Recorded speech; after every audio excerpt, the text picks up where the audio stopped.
Hello and welcome. I'm Annette Reeder from thebiblicalnutritionist.com. And today I have a treat for you. We're going to talk about how to stock a pantry for supplies that can last you months.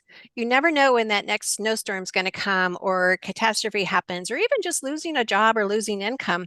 You never know when you're going to need that stock supply in your pantry. But it's not just grab anything and stock up on it. There's some key elements we need to look into about stocking a pantry with natural healthy products.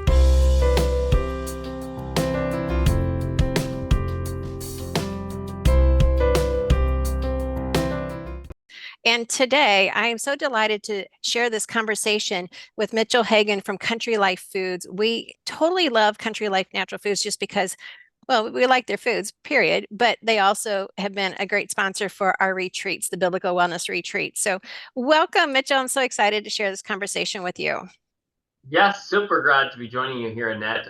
As we're talking about something I think is so important, how we can have a healthy, just stock pantry with natural ingredients, things that are good for our body. Is what many people don't understand is when we are under the stress of something interfering with our food supply, whether it's just, income or a storm or something else, maybe on the political scene, it's going to cause a level of stress. Well, when we know, and as you said too, the peace of mind that comes by knowing you have food. And this is why I wrote the Proverbs 31 prepper book is like, yeah, she was prepared. She was ready. And I know if I'm stocked up well, then I can also take care of my family. I can take care of my daughter's family who lives close, and then I have more to share. So if I'm at peace during a chaotic situation, I'm okay.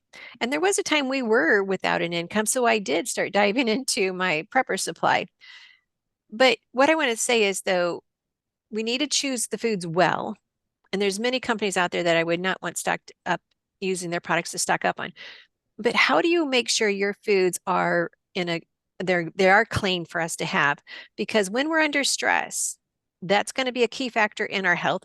But when we eat foods that have lots of synthetics, lots of artificial flavorings, it's going to keep the stress level up, and we're going to have a hard time calming down and to understand where how God is at work.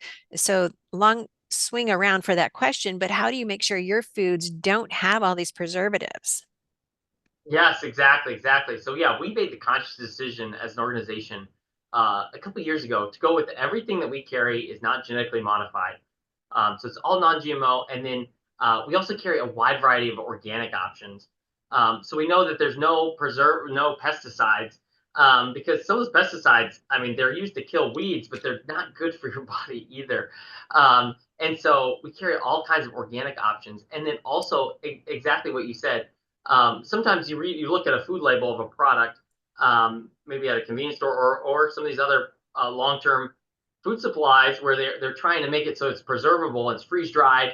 But you look at the ingredients and I've caught myself like I don't know what half these things are. I can't even not only know what they are, I can't even pronounce the words of what they are. And am I supposed to put this in my body? Which we're called as a temple of God. Like, why would I do that? And so at Country Life, we've put together a food supply, which is all simple ingredients that you can pronounce and you know what you're putting in your body because it's so important. I want to share three ways that we can actually stock up our pantry, our prepper supply on a budget. And number one is to stock up on the dried goods, which is where Country Life comes in really well with all of the beans, the legumes, the dried spices, and all of those elements. So we can do that. And what I would like people to think about is what can you add to your shopping list on a weekly basis that is an extra item to put away in your pantry for when times might be scarce. And then number two is choose good storage. And I love how you do have a video on your site about how to store the food that you're buying in the buckets and with the Mylar bags, and also with the oxygen absorbers.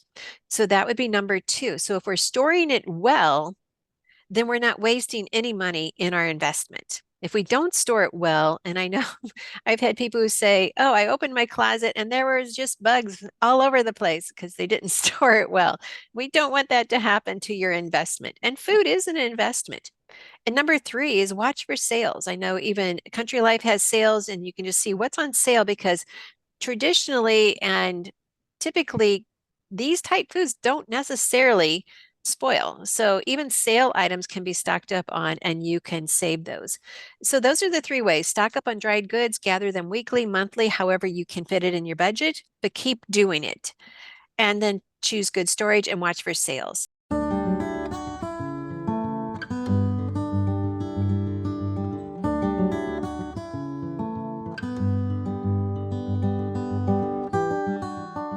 Yes, I totally agree with what you shared in that. One of the key things is if you have the ingredients, uh, is really the storage component. How do you keep it where it's not exposed to oxygen and in a dry, cool, dry place?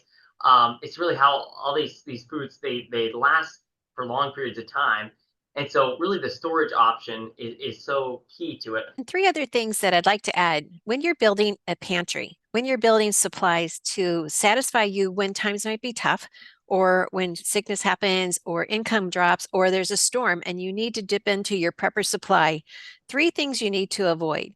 The foods that you buy, choose not to buy GMO foods or synthetic ingredients or pesticides, herbicides, all of those. So we're looking for organic as much as possible. We're looking for non-GMO, and then you know you're always going to be feeding your family well.